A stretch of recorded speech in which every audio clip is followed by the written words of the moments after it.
But more importantly for us, it's the sequel to Shadow of Mordor. And in Shadow of Mordor, we debuted the nemesis system. And what the nemesis system was is that it meant that each orc that you interacted with had a chance to become something unique to your gameplay based on those interactions. And the more of them you interacted with, and the more they interacted with each other, changed your gameplay. So everyone who played through Shadow of Mordor had a different set of nemesis. Nemeso, whatever. One of those things. You know what I mean? A bunch of different orcs that they were all yours. In Shadow of War, we have greatly expanded that. Not just with the orcs, but now those interactions actually also change the environment. So let's jump into the beating heart of the nemesis system, the army screen. And at the top here, you see where our goal for today is to try to take out the Overlord. And in this case, it's Skak the Swordsmith. He is the Overlord of this region, and he has built up a series of defenses to keep us out of his fortress. Not only does that include a strengthened fortress, but it also includes a number of war chiefs and captains and bodyguards. And each of these war chiefs, we're going to have to go through them to get to the Overlord. And each of them is pretty tough. In the original game, these guys were actually bosses, and now we have to deal with 3 of them. Luckily, though, the power of the new ring has allowed us to build our own army. And to do that, each of those guys with blue skulls, they're members of our army. We've spent time in the open world identifying Uruks and Olak-Ahais that actually fit our playstyle and fit what we're trying to do, and we've dominated them and brought them over to our army. We'll talk a little bit more about that in a bit. For now, though... Nice. Are you going to make him your bodyguard? Alright, so we're going to assign it the big hairy guy as our bodyguard. Look, can we go back to him? Because he's super hairy and awesome. Sorry, I mean, the orcs are generated. And so often, when you're sitting here looking at that, you'll just go through and generate, like, yup, he's hairy, he's got some really cool... Look at that dude, he's got orange eyes.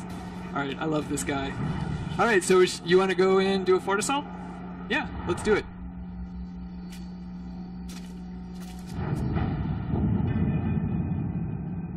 This is the siege upgrade screen. Wow, level 156. That's going to be pretty tough. On the left-hand side, we have our army. And these are basically our orcs that we're able to bring in to help us take out Skak's army.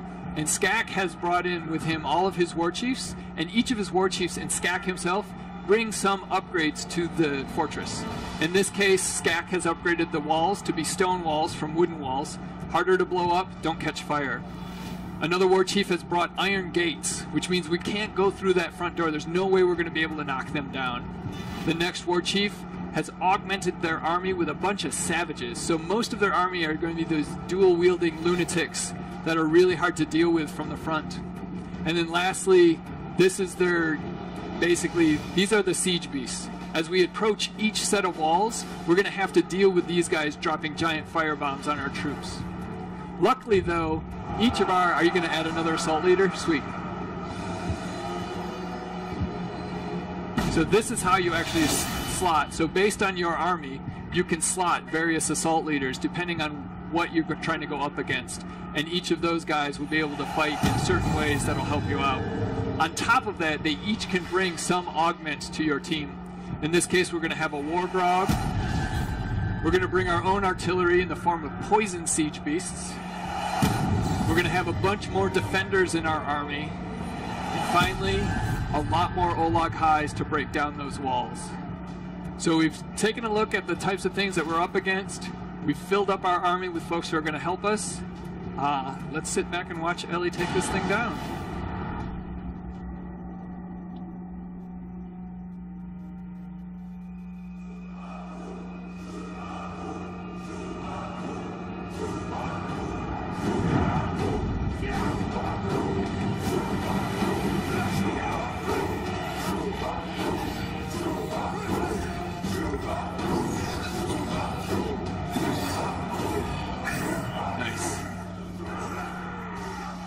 So we see that first set of walls we're going to have to deal with, and the siege beasts. Are you still trying to conquer forts? The way I hear it, you've been having some trouble with that. You are wading into the fire. Not the fire of battle, but the terrible roar of forges stoked by soot-stained bellows. It will consume you all, the searing inferno of industry, burning you to nothing! My lord, unleash us so we may kill for God, you. look at that, As far as dude. I'm concerned, you don't need machines to wage war. All you need is a strong sword arm and not to be too squeamish. This is all true. There's our army. We've seen our war chiefs. Yeah, and there goes that Olog High. At this point, Ellie can approach this however she wants. Each of our troop types will approach it separately, trying to hit certain goals. This war grog originally would try to break down the walls. Are you going to try to break those iron doors? I don't know if that's going to work.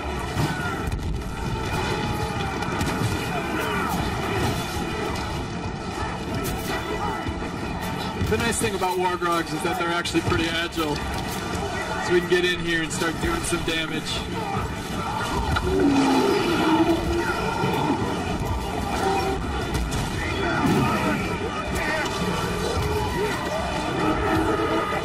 Who do you think you are, Northman? This fort belongs to the Dark Lord. And he's dead. Nice. So the goal, oh, you just collected that off the back of a troll. That's awesome.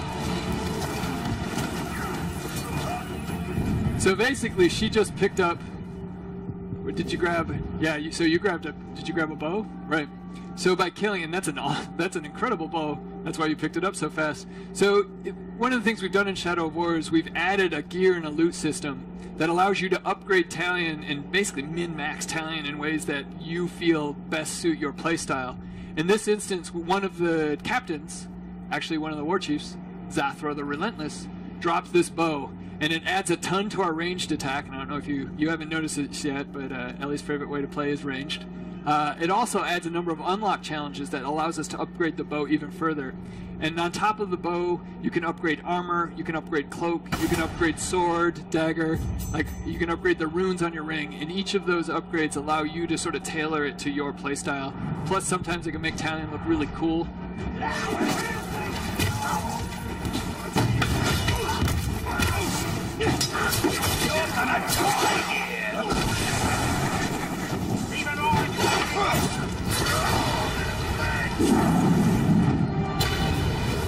So we've captured the first victory point. One of our war chiefs is bleeding out, so we'll help him up. He'll remember that. That'll be part of his remembrance, that'll be part of his nemesis. He'll be more likely to help us later on in the game because of that. Don't let him through. So our army has moved on to the next victory point. Nice. We're going to take the high route.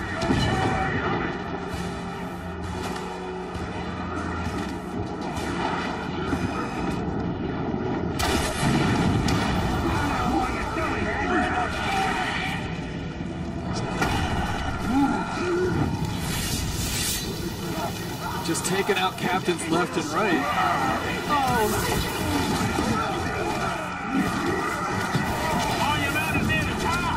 So you see our war chiefs have already taken over this victory point, and we can now capture it.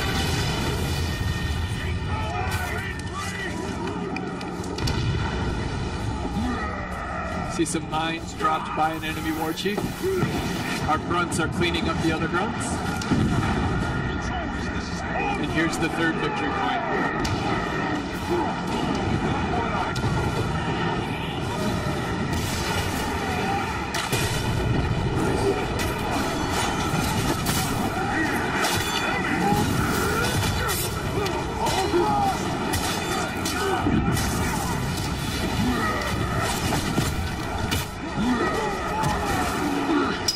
Our Olog High is doing a lot of damage in there. That's great.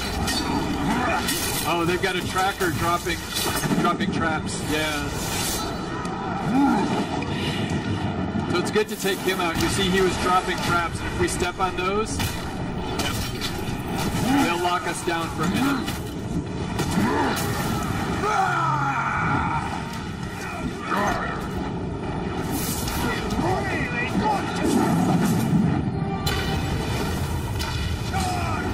So we have one more war chief we've got to take out. And there he is.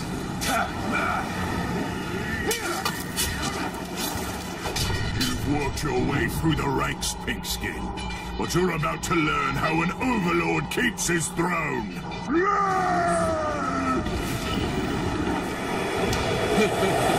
It's the slow burn.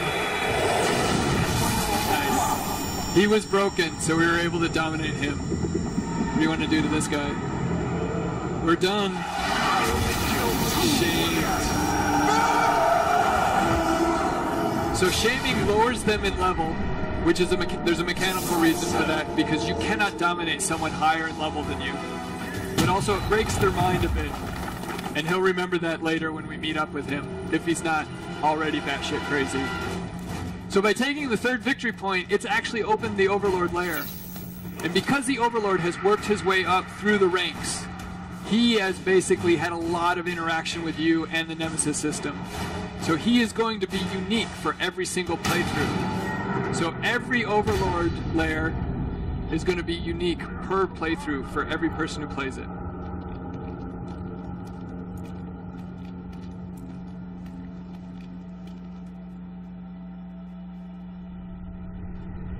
So, the man-built scurries into my throne room like the rat he is. Everybody in Mordor has facial hair. It's nice. Like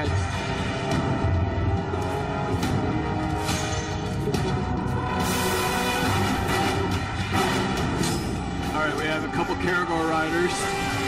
So why not bring in our own Caragor? And your bodyguard. Did you just summon your bodyguard? There he is! The hairy dude! Sweet! Bring it! Nice. And a Caragor. Alright, we got this.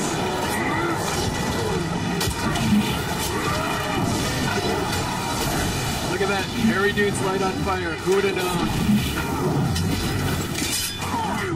Nice!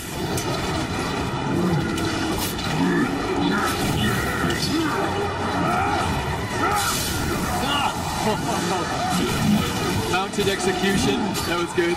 Alright.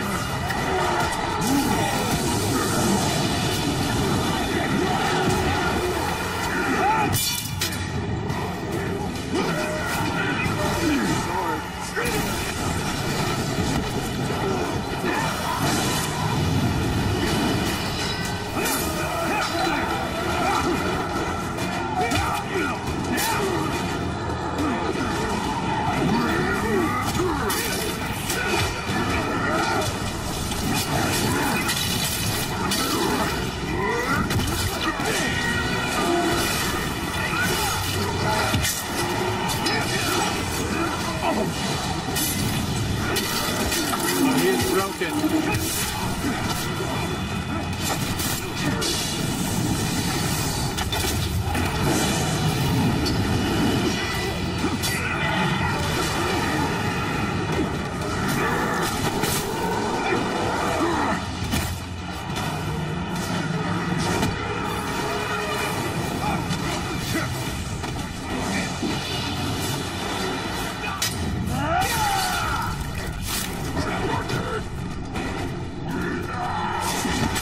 He was mourning his Caragor. Oh my goodness.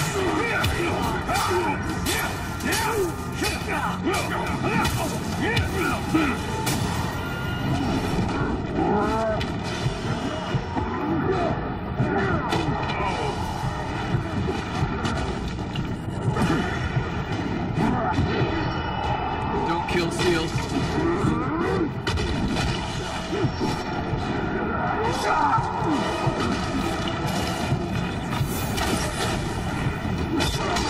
Farewell from Mordor!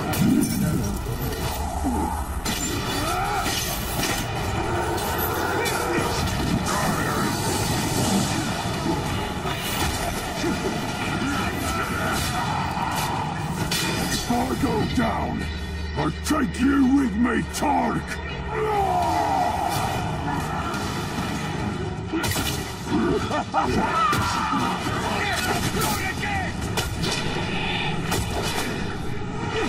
Let's just kill the machine! Too quick!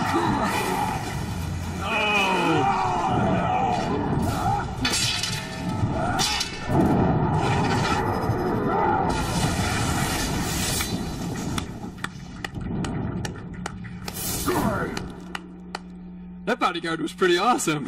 He took care of everyone else while you could focus. Oh, that was great.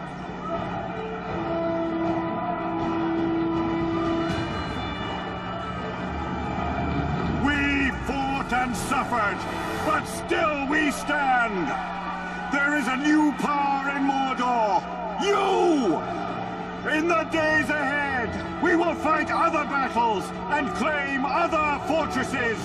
But starting today, Mordor belongs to you! Mordor belongs to the Bright Lord!